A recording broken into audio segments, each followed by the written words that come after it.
ایک بوڑھی اماں اپنے سر پر روئی کی گٹھری لے کر باہر نکلی۔ کسی نے پوچھا کہ اماں کہاں جا رہی ہو؟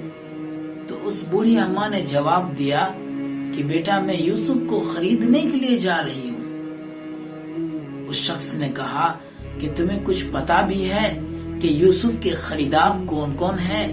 مصر کے بڑے بڑے لوگ ہیں، نواب ہیں، مالدار لوگ ہیں، اور تم اس روئی کی گٹھری سے یوسف کو خریدنے چلی ہو؟ تو اس بوڑھی اماں نے جو جواب دیا وہ ہم سب کو سننے کے لائق ہے۔ اس بوڑھی اماں نے کہا کہ مجھے اس بات کا علم ہے، مجھے پتا ہے کہ میں یوسف کو اس روئی کی گٹھری سے نہیں خرید سکتی، لیکن قیامت کے دن جب میرا رب کہے گا کہ کہاں ہے یوسف کے خریدار، جب یہ لوگ قطار میں کھڑے ہوں گے تو میں بھی اس میں کھڑی ہو کر کہوں گی کہ اے میرے پروردگار عالم، میں بھی یوسف کی خریدار تھی۔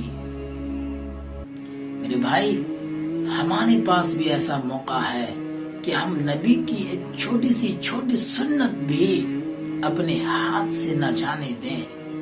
جب میرا رب قیامت کے دن کہے کہ کہاں ہے میرے محبوب کی سنت کو زندہ کرنے والا، تو میں بھی اپنے ہاتھ کو اوپر اٹھا کر کہوں اے میرے پروردگار عالم، میں نے بھی تیرے محبوب کی سنت کو زندہ کیا تھا، میں نے بھی تیرے محبوب کی سنت کو پامال ہونے سے بچایا تھا۔